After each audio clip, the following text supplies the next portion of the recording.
T'as un truc qui nage là-bas, les gars là. Ah ouais, vous avez vu? Oh. Je venais de nager.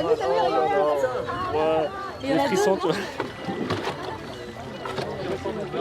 J'étais trop content de vous connaître.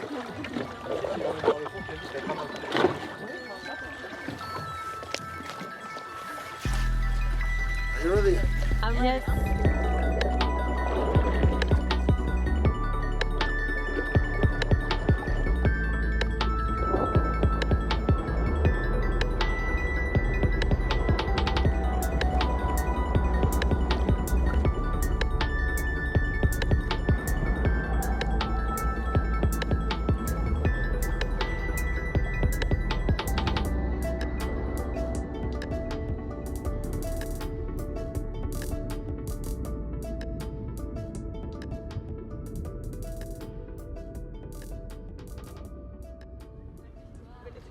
Même si ton nez était fait. Ah oui, donc c'est pas grave, tu vois. C'est juste que du coup là, ça va, je sais pas si j'ai mal le truc sale, mais le bazar. Non mais c'était à deux teams. Okay, we are here in Bermeo, and this is the Cantabrian Sea. Okay, we call the Cantabrian Sea here in Spain. This area that comes from the Cape Estaca de Bares in Galicia and goes to Adour River in France. Yeah, we are looking for blue sharks, and we recognize them because they have a very big nose, a big eyes too. The mouth is small, and you can see the teeth, but they have. Okay, these are small. Long pectoral fins, this is the first dorsal fins, second dorsal fin, the anal fin. Et puis petite, même nos parents ou quoi, enfin tout le monde a peur des requins. Je dirais que même, tu vois, à chaque fois que je vais dans l'eau, j'y pense un peu, genre je me dis tiens, peut-être qu'il y a un requin et ça me met pas à l'aise. Donc avant d'aller dans l'eau, c'était ce que ça m'évoquait, c'est la peur. Si je devais mettre un mot, la peur. J'étais un peu cliché, je pense, sur les requins et comme beaucoup. Moi, les requins, c'est les dents de la mer. Let's go for the wetsuits. Yeah. Tu sais, je t'ai dit sur l'image où le requin il est derrière, où il nage, le mec, c'était quoi exactement la consigne de base? C'est qu'en fait, si le requin il vient, tu restes. Le reste, il fera demi-tour. Tu gardes toujours le contact. Ouais, c'est ça. Donc en fait, on rentre calmement, j'y vais, on se suit, etc. Et ensuite, on va. Mais le mec, il est horrible, il rigole même pas.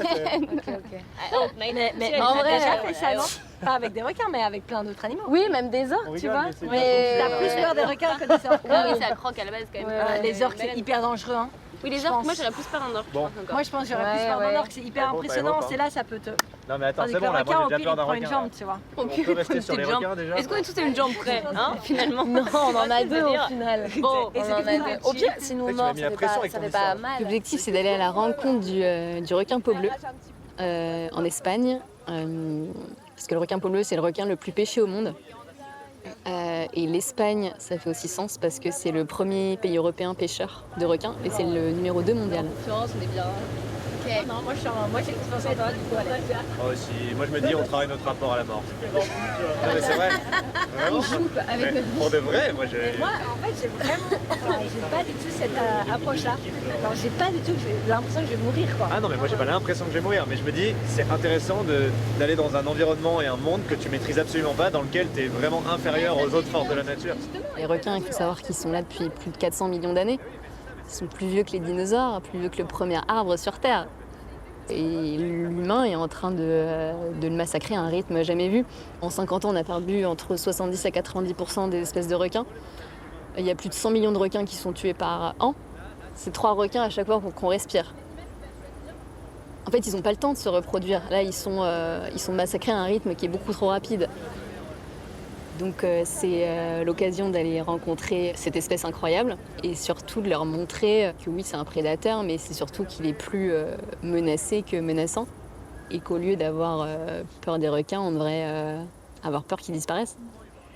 Et donc ouais, le but, c'est qu'ils ressortent de cette expédition transformée et qu'ils aient envie, à leur tour, de porter la voix des requins. D'abord les requins, après le bateau, après l'équipage et après nos vies, d'accord? Allez, on est là.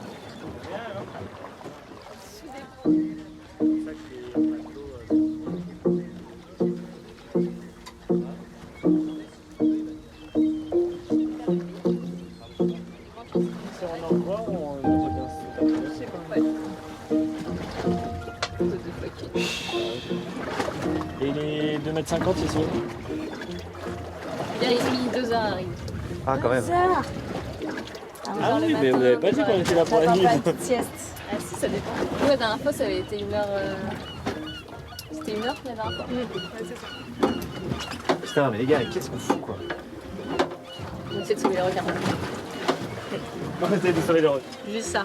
Un dimanche, Ouais, on ça. se les requins. 40% des ailerons retrouvés sur le marché asiatique, c'est du requin populaire. En Asie? Ouais. Pourquoi? Parce qu'ils sont trop... Enfin, ils sont On peut en pêcher ça? trop indifférents. C'est ceux Ça qui coûte sont combien, le le kilo plus abondants que d'autres. D'accord. Les autres requins ont été tellement pêchés qu'en fait, c'est ce qui reste. Un aileron, suivant l'espèce, ça vaut entre 500 et 1000 euros le kilo. Donc c'est énorme.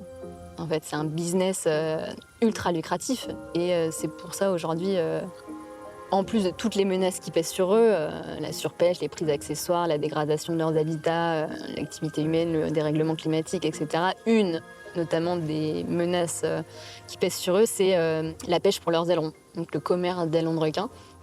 Donc les ailerons, ils sont notamment consommés sous forme de soupe d'ailerons de requin en Asie. Les Asiatiques consomment la soupe d'ailerons, mais nous, en Europe, on fournit les ailerons. Il faut savoir que l'Union européenne fournit jusqu'à 45% des ailerons de requins retrouvés sur les principaux marchés asiatiques, que sont Hong Kong, Singapour et Taïwan. Quand on parle de commerce d'ailerons de requins, c'est les flottes européennes qui pêchent dans le monde entier, pour qu'ensuite les ailerons soient exportés en Asie. Et c'est appréciable d'attendre aussi. Hein. Ouais. On va aller chercher. Hein. Si on passe à côté de ça, on loupe un truc. C'est la récompense. Ah ouais, vous avez vu? Tu l'as vu ou pas? Des nageoires. Ah putain, énorme. Là, impressionnant. Ouais, des frissons, tu vois. Oh oh. Petit, ça va. Il est tellement mimi.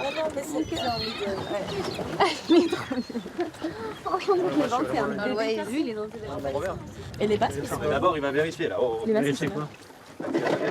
C'est le best. You're going first, right? Yeah. And you're going to see if everything is alright. Yeah. And you say everything is alright, guys. Yeah, he's ready to meet some French people. Then I want to see Déjà en arrivant sur le bateau, c'était étonnant parce que je me trouvais assez calme. On va peut-être rencontrer ce qui est censé dans notre imaginaire être le plus grand prédateur de l'homme dans l'océan. Et en fait, de poser plein de questions et d'essayer de comprendre aussi comment ils pouvaient réagir les requins. Est-ce que réellement les intéressait? Le fait que plein de préjugés qu'on pouvait avoir, l'idée que si on a du sang, si on saigne dans l'eau, ils vont nous manger, alors qu'en fait on les intéresse pas du tout parce qu'on n'a pas la bonne odeur et qu'ils comprennent qu'on n'est pas de la nourriture.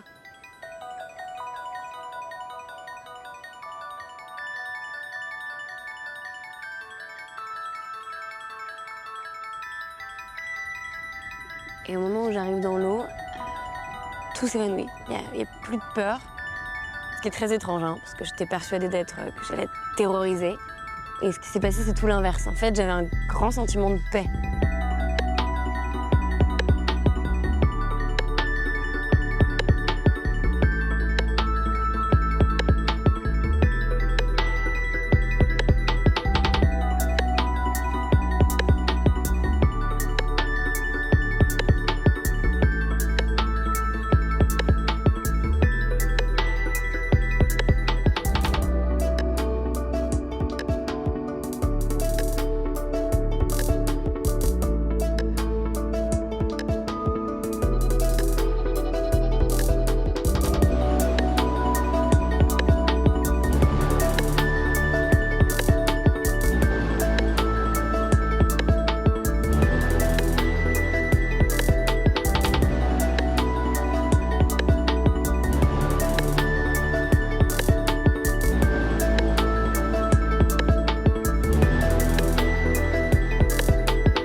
trop bien. Waouh. J'ai trop kiffé. En fait, j'étais dans ma bulle, quoi.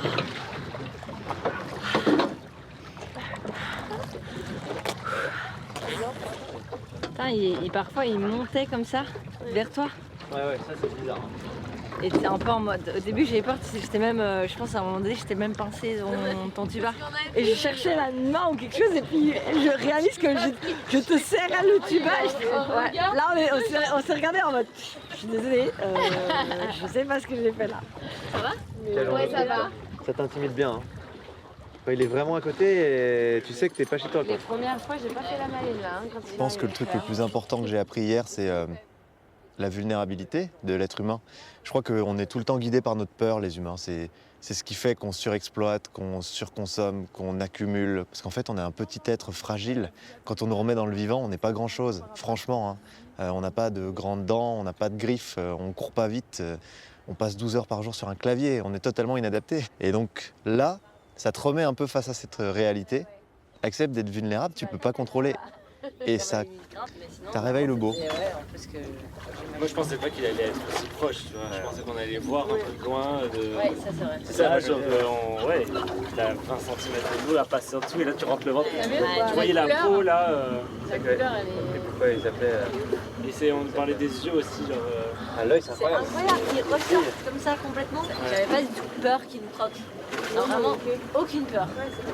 Genre, je sentais qu'il était juste, comme tu disais, il est là. Je crois que l'idée aussi derrière Coexistence Crew, c'est qu'on s'est rencontré avec Anne-Sophie dans un contexte qui était celui que je connaissais le mieux, c'est-à-dire du lobbying.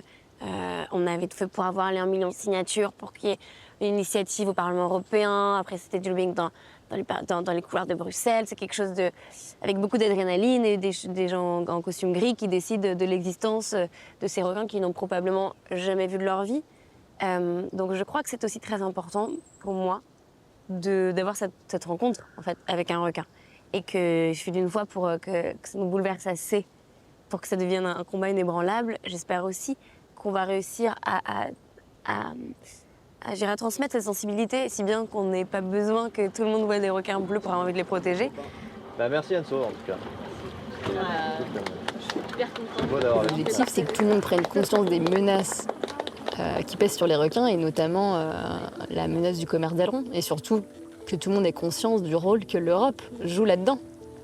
Il y a une évolution, il y a le Royaume-Uni, il y a les États-Unis, le Canada qui ont pris la décision d'interdire le commerce. Et nous, on est là et on continue à être le premier exportateur.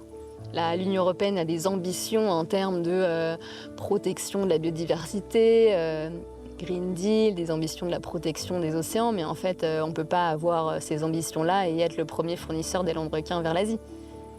En fait, le choix, il est simple. Et là, on espère que la Commission prendra la bonne décision. De savoir qu'on a été dans l'eau avec du coup le requin le plus pêché au monde, d'un coup ça me donne genre comme une grosse responsabilité sur les épaules. On ne doit pas être terrifié par eux, mais moi ce qui me terrifie, c'est ce commerce qui n'a pas de limite. Et tant qu'il y aura encore des requins, ils vont être surpêchés jusqu'à ce qu'il n'y en ait plus. Vraiment, ce que je trouve important, c'est de se rappeler qu'on est colocataires tous ensemble de cette planète et qu'on ne peut pas virer un des colocs, quoi. On doit tout faire pour faire en sorte que ça ne soit pas la connerie humaine qui fasse disparaître le requin. Pour sauver les requins, pour sauver l'océan et pour sauver nous-mêmes, il n'y a qu'une seule solution, c'est coexister. En fait, c'est très étrange de voir un requin et de le sentir aussi vulnérable que nous dans l'eau. Je crois que c'est ça qui s'est passé en nous tous.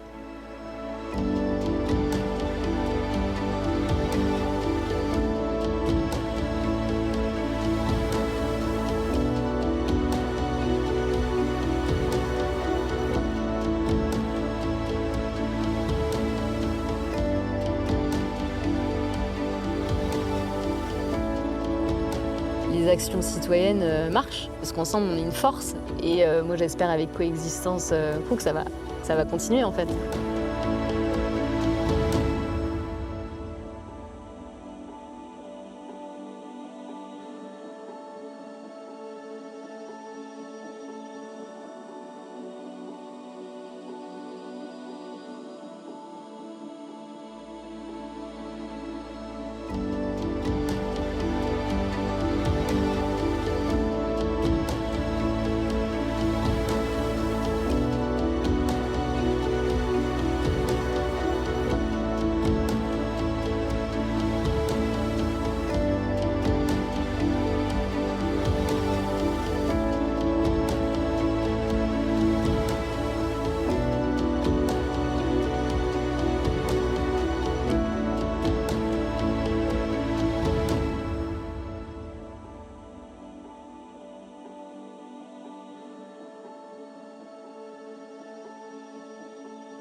Bonjour tout le monde. Donc bienvenue pour cette petite table ronde justement pour parler du court-métrage qu'on vient de voir donc en présence d'Anne-Sophie, de Johan et d'Adélaïde que vous devez reconnaître du court-métrage. J'aimerais du coup poser d'abord une question à toi Anne-Sophie. Pourquoi les requins ? Enfin, qu'est-ce qui t'a amené en fait à te porter sur ce sujet qui est quand même peut-être très niche. Quand on pense à l'océan, c'est pas forcément l'espèce qui nous vient en premier quand on a envie de la défendre. Donc pourquoi le requin ? Oui, alors, moi, il faut savoir qu'à la base, j'avais peur des requins, j'avais peur des fonds marins. Voilà, de l'inconnu un peu, et en fait moi c'est vrai que ça vient d'une histoire très personnelle où il y a 9 ans en fait j'ai perdu mon père et ça a tout changé, et à partir du moment où je suis partie 1 an, j'ai mis la tête sous l'eau, j'ai découvert les requins pour la première fois, et en fait ça a fait un ocean therapy et shark therapy on va dire. Parce que c'était vraiment l'opposé finalement des dents de la mer, c'était juste sentiment de calme, d'apaisement. Et après, j'ai pas cessé de vouloir mieux les comprendre et défendre cette espèce qui est mal aimée, incomprise, et parce que c'est facile d'aimer une baleine, un dauphin, et donc c'est ce côté un peu, je pense, défenseur de mieux comprendre ce qui est incompris et de vouloir le défendre. Et vous deux, quel était votre rapport au requin ? Justement, est-ce que c'était le même qu'Anne-Sophie ou finalement vous aviez une autre appréhension peut-être de cet animal avant de nager avec le pot bleu ? Yoann, il avait hyper peur. Oui, et toi, tu étais en détente totale ? Moi, j'étais en détente totale. Moi, j'avais juste pas trop pensé. Moi, j'ai toujours aimé l'eau.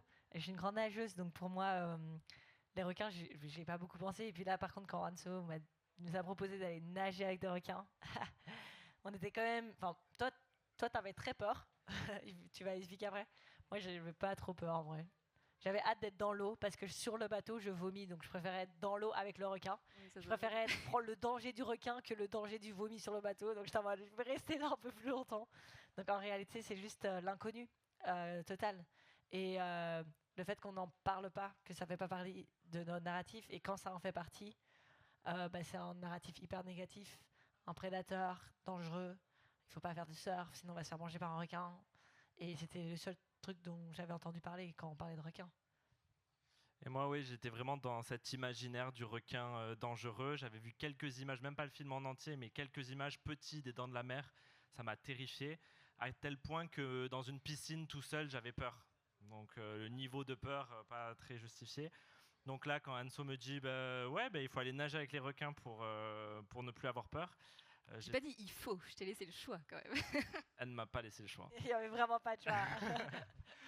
Et justement, donc ça a été se dépasser justement sur cette question de peur, et on l'a compris, et Arthur le dit très bien sur cette question de peur qui fait qu'on ne va pas les protéger parce qu'il y a cette peur, et on essaye de le dominer en fait parce qu'on a cette peur bleue. Et en fait, en étant dans l'eau, cette rencontre, elle a été assez incroyable parce que justement les peurs, elles disparaissent parce que tu es face à lui, et il est autant surpris que toi de te voir, et là le monde à côté il paraît si petit, et ce moment il était vraiment suspendu dans le temps, c'était assez incroyable, et c'est vrai que ça fait changer le regard sur le requin, c'est sûr. Et du coup, avant cette rencontre et cette expédition que vous avez fait, vous êtes quand même rencontrés dans un contexte qui est celui de l'initiative citoyenne pour justement interdire le commerce d'ailerons de requins en Europe. Comment s'est fait cette rencontre ? Pourquoi les avoir mobilisés eux ? Et aussi pourquoi les avoir invités justement à aller faire cette expédition directement en mer ? Oui, en fait, il fallait qu'on collecte 1 million de signatures à l'échelle de l'Union européenne, donc ça a duré un peu plus de 2 ans, et donc on avait différentes stratégies notamment, et faire appel à des influenceurs, des personnalités, et c'est comme ça qu'on a été amenés à se rencontrer avec Camille, Adélaïde, après à Bruxelles, et Johan, donc on échangeait depuis longtemps, et puis après, il y a des liens qui se créent un peu plus. Et après, on a été amenés à se rencontrer au Parlement avec Johan, et c'était, on me rappelle, au mois de février, quand on venait tout juste d'aller au Parlement pour la première fois et lancer officiellement ce travail avec la Commission. Et moi, j'avais cette idée en tête qui me disait, OK, ça va durer très longtemps, ce travail de lobbying, donc il faut trouver un moyen pour faire parler du sujet d'une autre manière, avec plus d'émotion, etc. Et là, je me dis, ça peut être sympa d'avoir un crew qui va plonger avec des requins. Au début, je dis à Johan, ça te dirait ? Il a dit oui. Et j'ai dit pourquoi se limiter à une personne? Cherchons-en plus. Et donc là, après, Adélaïde, voilà, ça s'est fait, on s'entendait très bien. Camille, Arthur, je le connaissais aussi d'avant parce que je fais partie de Team For the Planet. Et je sais pas, j'avais cette intuition que tous allaient être très complémentaires. Il y avait aussi cette volonté un peu stratégique de faire appel à chaque personne sur chacun des réseaux. Donc Arthur sur LinkedIn, les requins sont très présents sur LinkedIn. Il y avait aussi cette envie de dupliquer l'impact sur chacun des réseaux pour amplifier le message. Et ce qui a très bien fonctionné finalement, puisque on s'est tous bien entendus. Et parce que vous avez atteint du coup le million de signatures. On avait atteint. Tu peux peut-être expliquer justement tout le processus pour arriver à ce million de signatures et pourquoi aussi ce chiffre est important et justement comment ça marche pour les personnes qui sont peut-être pas au courant de comment la mobilisation citoyenne en fait peut arriver jusqu'au Parlement européen et faire aussi changer des lois, etc. Donc là, l'initiative citoyenne européenne, c'est en effet le 1 million de signatures qui est requis pour que la Commission soit forcée d'analyser cette demande citoyenne. Après, Dali, tu pourras compléter parce que tu connais aussi très très bien ces sujets-là. Mais voilà, donc on avait obtenu, ça c'était vraiment une première étape hyper importante. Mais là, la deuxième étape, dans la deuxième phase dans laquelle on est, c'est OK, la Commission maintenant elle travaille en effet sur une étude d'impact qui est un prérequis à toute nouvelle réglementation. Et donc là, hyper important cette année parce qu'elle va le travailler jusqu'à la fin de l'année 2025. Donc c'est pour ça que c'est hyper important de continuer à être mobilisé et de continuer à faire du bruit. Donc c'est pour ça qu'on maintient des relations avec des députés européens parce que c'est eux qui vont ensuite être amenés à voter cette future loi. Donc, est-ce que tu veux... Ouais, non, mais Anne-Sophie a tout expliqué. Moi, de mon côté, je suis activiste basée à Bruxelles. Donc, le centre de mon activisme est de faire le pont entre les citoyens et les politiques environnementales au niveau bruxellois. Il faut savoir que 80% des politiques environnementales sont votées à Bruxelles. Donc, c'est vraiment hyper important d'essayer de comprendre ce qui se passe. Pourtant, c'est très compliqué. Et donc, une manière en tant que citoyen qu'on peut... imposer un sujet à l'agenda politique européen, c'est déjà pas facile, c'est cette initiative citoyenne. Si vous tapez sur Internet, il y a tous les détails, mais en gros, il faut récolter 1 million de signatures dans au minimum 7 pays différents de l'Union européenne, et après, et en un an normalement. Et non, une fois que vous avez atteint ça, et c'est beaucoup de travail, mais comme quoi, signer des pétitions, surtout dans des initiatives citoyennes, ça vaut la peine. Une fois que ça s'est fait, alors il y a la procédure législative de législation, waouh, merci, qui commence. Et donc, c'est tout un processus qui prend du temps. Et là, c'est que le début en réalité. Et c'est rare quand, en tant qu'activiste, en tant que mouvement, on est là à l'initiative. Ouais. Donc c'est ça qui est la force aussi de ce projet, c'est qu'il y a eu cette initiative, maintenant il va y avoir une proposition de la Commission européenne, de loi, et là on va être à la hauteur parce qu'on est tous déjà au courant de ce qui se passe, on comprend le narratif, on est à la hauteur, on sera encore plus fort pour mobiliser, et c'est sûr qu'elle va passer avec le plus d'ambition possible, en tout cas on va tout faire pour. Et si vous voyez des députés européens courir, c'est parce qu'il y a Adélaïde derrière qui est en train de leur courir après. Donc très efficace comme méthode aussi. C'est mon sport, ouais. Et donc justement, il y a cette loi qui va être proposée, mais comme tu disais avant, il y a cette étude qui est en train d'être menée pour comprendre un petit peu l'impact écologique, social, économique du commerce d'ailerons de requins. Si je ne me trompe pas. Oui, c'est ça. Ils sont en train d'étudier différents critères qui vont ensuite être amenés, les amener à prendre une décision basée sur différentes options politiques. Et donc nous, c'est à nous aussi de suivre de très près pour que ce soit le plus ambitieux possible, en fait. Et c'est là où, du coup, c'est pour ça que la présence à Bruxelles est importante, de maintenir le contact et au plus près. Ouais. Et d'où l'importance de continuer aussi de projeter le court-métrage pour continuer de parler de ce sujet, pour pas lâcher l'affaire et pour pas que le sujet justement tombe un peu dans les oublis de toutes les mobilisations. Mais voilà, en tout cas, qui montre que l'activisme marche. Il y a des choses qui se passent en sous-marin, et après, en effet, il y a des moments où on va activer le grand public à des moments très spécifiques pour mettre la pression sur des politiques, justement. Sachant que ça marche parce que, par exemple, l'année dernière, quand le film est sorti, justement, il y avait ce qu'on appelle une consultation publique qui a été lancée et qui demandait à tous les citoyens du monde entier, pas seulement Europe, mais tout le monde, donc des scientifiques, tout le monde pouvait vraiment répondre pour donner leur opinion sur l'importance des requins, etc.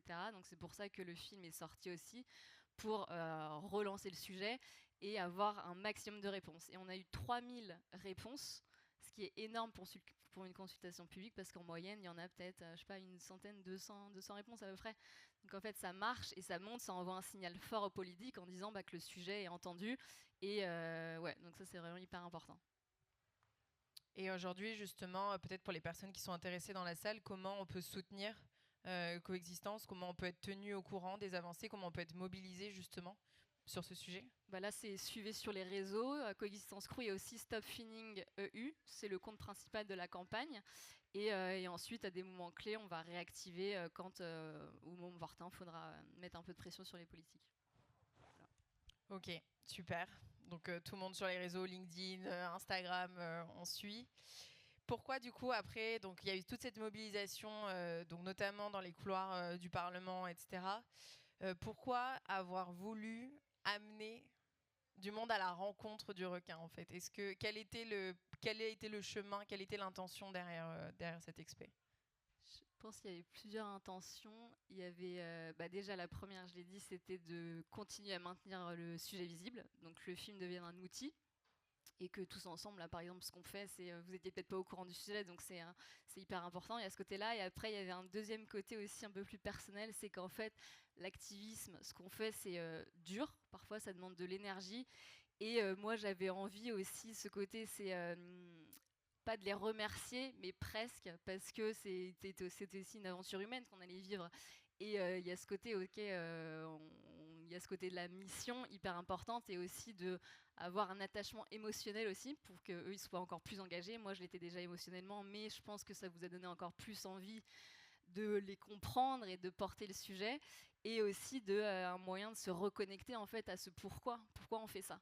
Et c'est juste simplement parce qu'on passe du temps dans les bureaux, au Parlement, à faire des posts, etc. Et ça demande beaucoup d'énergie. Et c'est aussi important de se reconnecter à ce pourquoi pour continuer à avoir la force de faire ce qu'on fait et nous donner envie de continuer à sauver ce qui peut nous sauver, nous aussi. Complètement. Et je pense que ça a été... C'est vrai que moi, je passe beaucoup de temps à Bruxelles. Donc en réalité, très loin aussi, pas toujours dans la réalité du changement qu'on a envie de voir et qu'on prône. Et ça peut être assez déprimant aussi, surtout maintenant. Mais c'est plutôt nous qui devons te remercier d'avoir eu cette expérience parce que ça nous a permis de ne pas vivre les questions des requins par les chiffres, même les questions de notre relation avec les océans, par le cerveau, mais par les tripes et par le cœur. Et je pense que vraiment, honnêtement, on se souvient de ce moment, genre, vraiment. Et que quand tu es face à un parlementaire qui va t'énumérer les 15 000 raisons pourquoi ça ne sera pas possible de faire passer la loi pour le moment, tu ne vas pas oublier ce moment-là et tu vas te battre. Parce que ça vient des tripes et du coup c'est beaucoup plus fort et c'est un moment qu'on lâche pas. Et du coup, genre, je pense qu'on lâchera jamais cette campagne tant qu'on n'aura pas une loi qui est très très présente pour s'assurer que ça soit plus à nous de les défendre et que cette loi le fera à notre place. Donc ce moment, il est essentiel et je pense que ça serait trop bien d'aller faire plonger des parlementaires, d'aller faire plonger un maximum de personnes. C'est que le début, quoi. Il faut que tout le monde, un maximum de personnes puissent avoir cette connexion, d'où le film qui est un peu une prolongation de ce qu'on a vécu, mais c'est essentiel. Pas trop non plus, parce qu'il faut aussi les laisser tranquilles, ces petits requins. Complètement, c'est sûr, il ne faut pas en faire de l'overtourisme, ça c'est sûr. Johan, peut-être tu voulais réagir sur ce côté émotionnel justement de ce sujet sur lequel on se bat. Camille en parle très bien dans le film aussi, où justement on passe tellement de temps à se battre sur des sujets, et comme tu disais, c'est très dur aussi, on met notre santé mentale aussi, on joue aussi ces enjeux-là. À quel point ça a joué aussi pour toi dans ton engagement? Ouais, ça a un rôle hyper important, on en parlait juste avant. Moi, mon métier, il est hyper virtuel. Je fais des vidéos sur les réseaux sociaux, je parle avec humour d'écologie, mais il y a des fois, je me sens déconnecté en fait, des sujets dont je parle. Et des fois, j'ai l'impression d'être à côté de la plaque, en fait, parce que je me dis, je passe ma journée à parler de sujets de protection de l'environnement et j'y suis pas, en fait, dans cet environnement. Et donc là, cette reconnexion, justement, avec un requin et qui me faisait peur à la base. Des fois, et je le disais à Anso, j'en ai rêvé en fait de ce requin et j'en rêve encore de cette rencontre en fait avec ce requin et du regard qui me jette. Et je pense que ça rejoint ce qu'a dit Adélaïde, c'est on sait pourquoi on se bat parce qu'il y a ce requin qui refait surface et qui nous regarde et comme s'il nous avait envoyé un message et qui nous a dit j'espère que je serai pas le dernier, quoi. Donc, En plus, il était resté très longtemps. oui, il est resté vraiment longtemps. Adélaïde, elle voulait plus sortir de l'eau. Elle dit, Moi, j'ai bon, faut sortir. Et justement, Adélaïde suggérait d'emmener des parlementaires justement à la rencontre En vrai, de on en a déjà parlé. C'est quoi, c'est Coexistence Crew 2, c'est le prochain trip qui est prévu. Oui, on en avait déjà parlé. Et il y en a quelques-uns qui seraient partants. Mais on peut pas tout faire en même temps, mais ça reste une idée en effet. Donc cette année, non. On leur met des poids aux pieds. Et... Bah, on va bien les choisir. En fonction Oui, parce que si c'est ceux qui sont déjà convaincus aussi, voilà. C'est pas forcément là où il y a le plus d'impact, quoique. Non, mais ouais, ça reste une idée, donc à voir. Parce que par exemple, nous, on était convaincus, en réalité. Et la différence, c'est que ça a créé un shift en nous qui fait que c'est plus qu'on est convaincus. C'est que maintenant, c'est notre mission. Et donc, ça crée un truc. Si t'amènes un parlementaire faire ça, il faudrait amener Ursula von der Leyen et Emmanuel Macron, comme ça, qui étaient dans un requin. Peut-être là, il va mordre, je sais pas. Mais ouais, je pense que ça serait essentiel de continuer, en tout cas, ce type de rencontres. Bon, en tout cas, ces rencontres, elles appellent en effet à venir toucher à ce côté émotionnel de pourquoi on s'engage, de venir nourrir cet émerveillement qu'on a face aux vivants, et du coup pour les requins, mais ce qui touche aussi à tous les autres sujets actuels. Et justement, c'est aussi ça, Coexistence, et essayer d'apporter un autre regard sur ces animaux, une autre histoire, une autre façon d'être au monde, et comment on vient nourrir... En effet, on ne va pas inviter tout le monde à aller nager avec le requin, ou comme on peut le voir un peu sur les réseaux, à aller nager avec les baleines, à aller nager avec les dauphins, qui sont des activités qui quand même dérangent et font parfois plus de mal que de bien. Mais du coup, comment on peut réussir à nourrir cet émerveillement et ce rapport au vivant qui nous permettent de nous engager ensuite pour sa défense? Beaucoup de choses dans cette... oui, et tu parles de... En effet, on ne va pas tous aller voir les requins, etc. Et moi, j'aime bien parler de... Il y a deux choses. Il y a l'intention derrière l'interaction qu'on va chercher.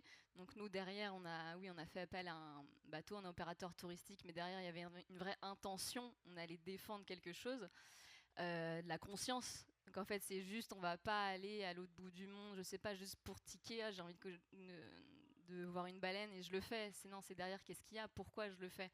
Moi, c'est toujours, dès que je fais quelque chose, c'est quelle intention et quelle conscience je mets là-dessus. Donc c'est important de développer ça dans tout ce qu'on fait dans la vie de tous les jours, mais aussi, notamment encore plus important, dans les interactions qu'on va chercher avec des animaux, parce qu'on ne veut pas les déranger. Après, le requin, c'est différent parce que déjà, là, il faut savoir qu'on a fait, pour tourner, on a fait 2 sorties, une le matin, une l'après-midi. On a vu un seul requin le matin, l'après-midi, on n'en a pas vu. Donc en fait, ça montre qu'il n'y en a plus. On attend des heures et ils ne viennent pas. Et le requin, après, il est libre de rester ou de partir. Donc l'animal est toujours libre, mais le requin c'est encore plus spécifique. Et donc voilà, donc c'est vraiment ça la clé pour pas les déranger. Et parce qu'on est chez eux, on n'est pas chez nous. Et ça, l'humain forcément a tendance à l'oublier. Et c'est pour ça d'ailleurs souvent que voilà, il peut y avoir des accidents avec des requins, pas des attaques. On fait bien attention aux termes. Et ouais. Et du coup, plus ta question. Pardon. Et après, c'était comment on nourrit justement, sans aller du coup toujours à la rencontre d'eux, mais comment au quotidien on peut quand même nourrir ce lien et ce regard envers le vivant dont on fait partie et qui nous entoure. Bah, ça va passer par plein de possibilités, mais après moi j'aime bien repenser à tout ce que moi le requin m'apprend et que je peux aussi amener dans la vie de tous les jours. C'est vrai que je sais pas si... Est-ce que certains d'entre vous ont déjà plongé avec un requin? Oh bah beaucoup. What? Je m'attendais pas autant. Ok, où ça, dans quelle zone à peu près? Mako? Ok. Où ça? Dans quel autre endroit du monde? Où ça? Belize? Belize, Polynésie, Mexique. Ouais. Afrique du Sud avec les Blancs. Et je sais pas, vous avez dû ressentir de la paix, un apaisement. Et en fait, c'est très particulier le requin parce que c'est un prédateur. Alors s'il veut nous croquer, il nous croque. Mais en fait, juste, il nous accepte dans son environnement. Et je trouve que le requin véhicule des valeurs qu'on doit retrouver sur Terre. C'est le respect, la tolérance, l'acceptation. Et aujourd'hui, il n'y a pas plus beau comme symbole. C'est aussi pour ça que le requin restera très particulier aussi par rapport à la coexistence, même si là, les autres projets vont aller s'ouvrir, pas que sur le requin. Mais c'est vraiment le symbole de ce qu'on doit défendre en termes de valeurs, en termes d'humanité aussi en fait. Et, je pense que ce moment-là, ça a été un reflet un peu plutôt individuel. Enfin, c'est même presque égoïste cette plongée. Parce que c'est vraiment se reconnecter à nous-mêmes aussi, à nos valeurs et ce qu'on a envie de, quand on revient sur Terre, qu'est-ce qu'on fait en fait au quotidien et quelles valeurs on veut partager et pourquoi on se bat. Bah ouais, donc c'est là où cette réflexion, on peut la retrouver sans devoir aller plonger avec un requin, on peut la retrouver en nous en fait et en prenant ces moments-là. Et je pense que tu vas nous parler de toi, comment tu te reconnectes avec l'apnée, je pense, à un moment donné. Enfin, ça serait cool. Mais je pense que c'est une manière de ne pas déranger les espèces vivantes si on arrive à trouver nous ce qui nous permet de nous reconnecter à nous-mêmes. Enfin, moi, je sais que c'est le sport, beaucoup. Et donc, c'est essentiel de pouvoir retrouver d'autres endroits comme ça. Ça ne doit pas être à travers seulement cette plongée. Et pour mon côté qui est un peu plus influence sur les réseaux sociaux notamment, je pense qu'il y a un regard à faire évoluer, un narratif à changer sur qu'est-ce qui nous fait rêver aujourd'hui. Est-ce que c'est justement aller aux quatre coins de la planète pour dire tiens j'ai fait ça, j'ai vu ça et j'ai mis la photo sur Insta.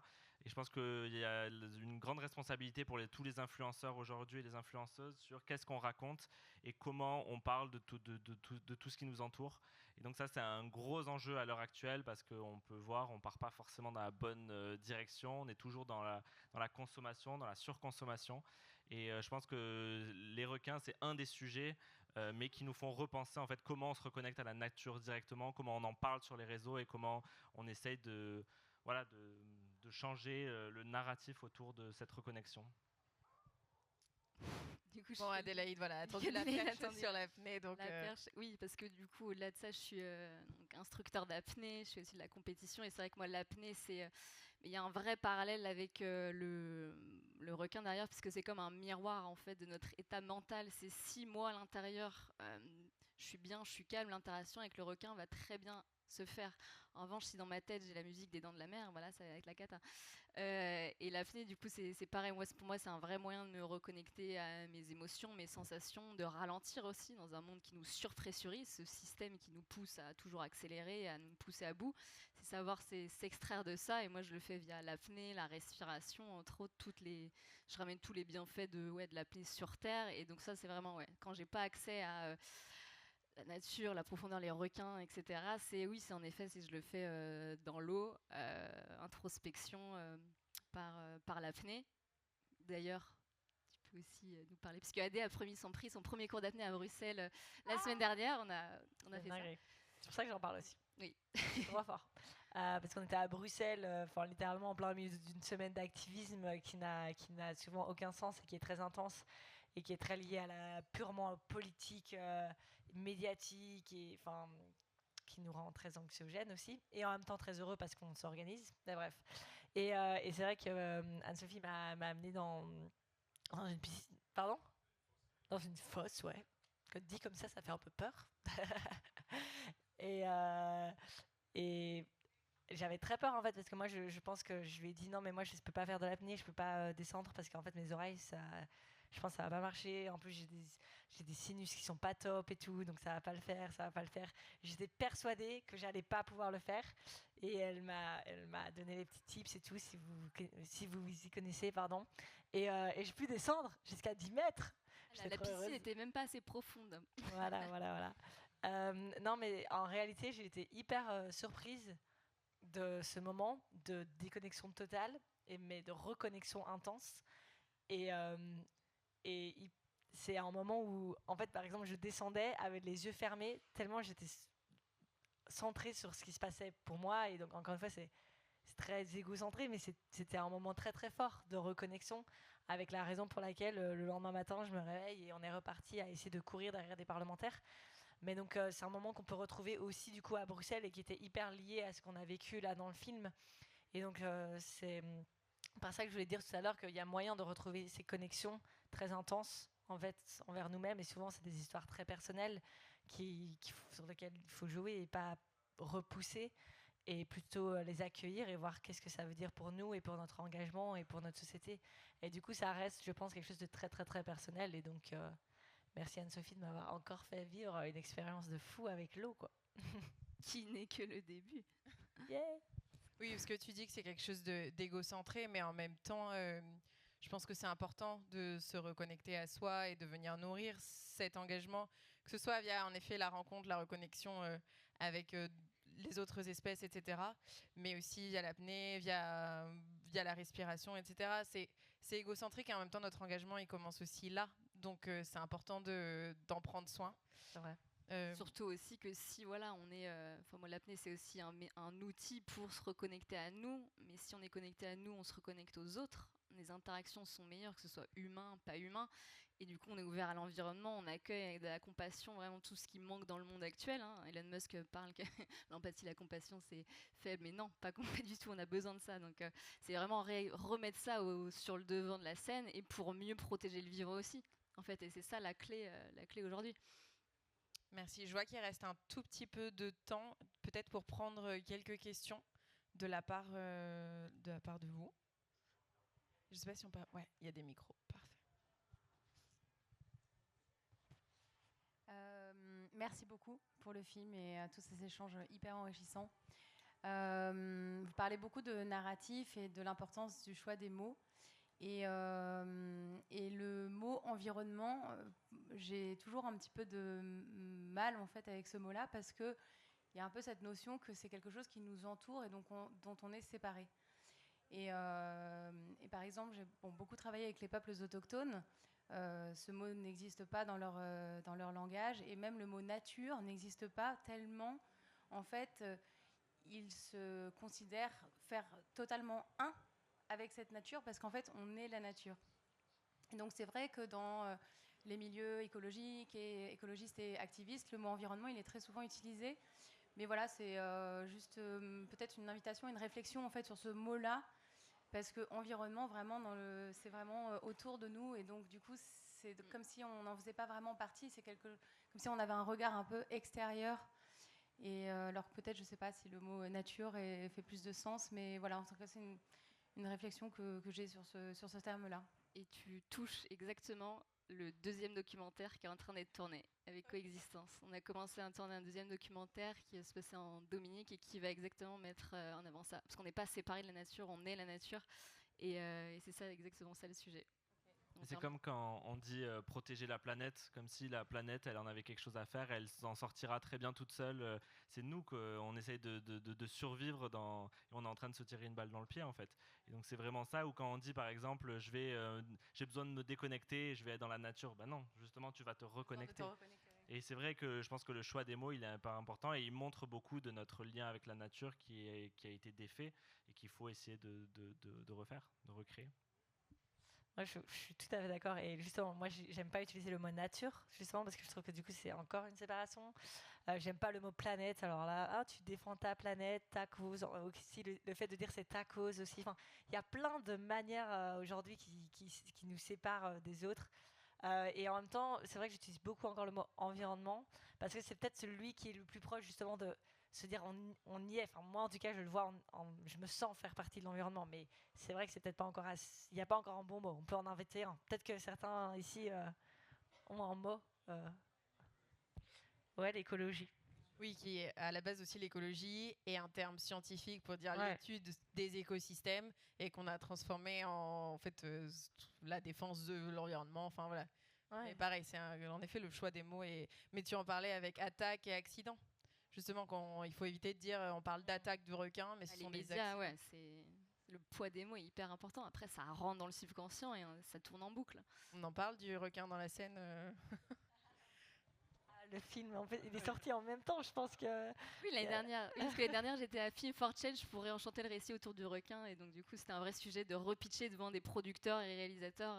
Et il y avait la nana de Netflix qui a produit Sous la Seine. Il faut savoir qu'ils ont quand même fait un film sur les requins qui s'appelle Sharknado, avec des tornades. Et des requins avec des tornades. Waouh! Il y a un Sous la Seine 2 en plus, je crois, qui est en train d'être... Ouais. Non, et chaque année, il y a un film sur les requins qui est toujours plus... trash, et ça aussi il faut changer de narratif. Je pense qu'il faudrait interdire ces films parce qu'on est en train de se séparer de ça quoi.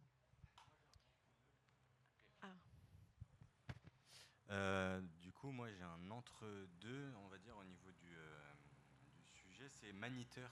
Vous connaissez le jeu vidéo? C'est un jeu vidéo. Man-Eater. Oui, du coup, littéralement mangeur d'hommes. En l'occurrence, c'est un jeu vidéo qui prend la narration d'un documentaire sur les requins tout le long du jeu. C'est-à-dire qu'il y a une voix off à chaque fois qu'on fait des actions ou qu'on découvre des trucs, comme sur Nat Geo Wild ou River Monsters un peu. Et non, vous connaissez pas vous ne connaissez pas Maniteur du coup. Ouais. Ok. Bon bah. Du coup, ça donne une bonne image du requin ou c'est quand même tourné un peu en mode Sharknado. C'est pour ça que j'ai dit c'est un entre-deux parce qu'il y a l'aspect documentaire vraiment en mode 50-50 quoi. Ok. C'est un jeu qui est sorti il y a en 2019 je crois. Voilà. Moi, je me souviens juste que je jouais à un jeu vidéo. Je suis désolée, c'est horrible celui-là. Quand j'étais petite, et tu étais le requin et tu pouvais manger les hommes. Et plus tu mangeais des hommes, plus tu grandissais. Et je jouais à ça, mais toute la journée, quoi. C'est horrible. Je viens d'y repenser. Je suis désolée. Je suis ravie de savoir ça. Ça a supprimé. J'aurais peut-être choisi quelqu'un d'autre. C'est ça, merde. Je suis cancel. Non, mais voilà, d'où l'idée de créer d'autres récits, d'autres imaginaires pour justement changer, enfin, que ce soit dans la pop culture, dans même les clips vidéo, etc., d'essayer de proposer d'autres narrations. On a dépassé le temps, donc on va devoir arrêter, mais on sera aux alentours si vous voulez parler. Mais merci à vous trois pour cet échange. Et puis, merci à tout le monde pour l'écoute et vos questions.